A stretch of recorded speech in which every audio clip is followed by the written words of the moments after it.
Hello, St. Louis. Welcome to OnSTL.com.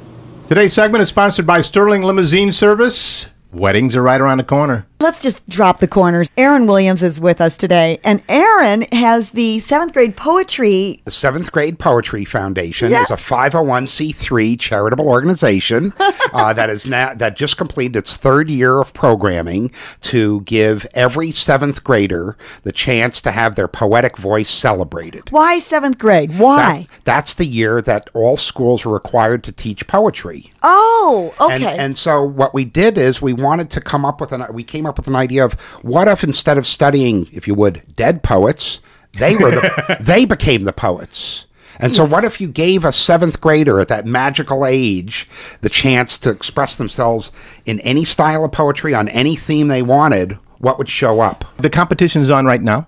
We just concluded this year's, and what we're trying to do is to get schools to sign up for our free programming right now for next fall. And where would they do that? They would go on our website. The shortcut would be 7gp.org. Long version of the name is 7thgradepoetry.org. And they'll see a tab there that says register. They fill the form out and they instantly get all the handout materials that would allow them to have what to hand out to the students, what to hand out to the teachers, and they get all the simple rules, which is really they just have to invite all the students to write the poem of their choice in any style, on any theme, and they pick the winner, and this is important, based on just what was on the paper. And what kind of purse are we talking about here? Well, they get $25. Okay. They get published in a book that we're going to donate to them, the school, and the public library. Mm-hmm. And imagine that you're in the 7th grade, have a chance to be published in a book that's in the public library for the rest of your life. And that's in any community anywhere. And then we're going to unite all the winners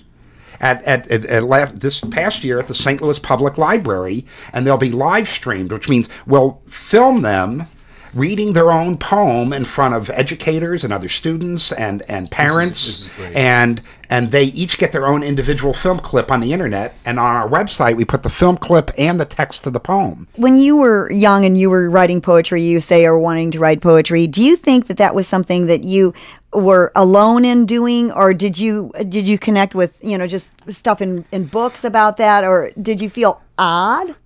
No. Well, I'm odd to begin with.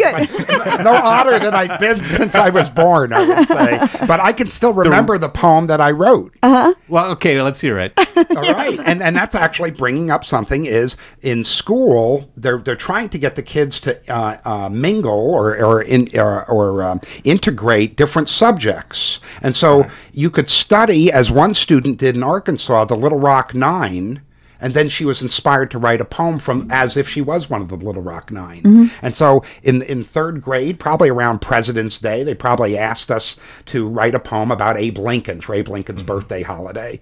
So here's the poem. Okay, we'll close with this. Okay. Abe Lincoln was born in Kentucky, where he wasn't very lucky, for he hadn't gone to school, but he followed the golden rule. When Abe was no longer a boy, he moved to Illinois. He used an axe because he had no saw, and later he studied and practiced law. When Mary Todd was his spouse, they both lived together in the big white house. He never told a lie and always the truth. And then he got shot by John Wilkes Booth. Woo! Woo, woo, woo, woo, woo. Thank you, Aaron Williams. And thank you for having me here today. Good to have you. I'm going to write a poem about it.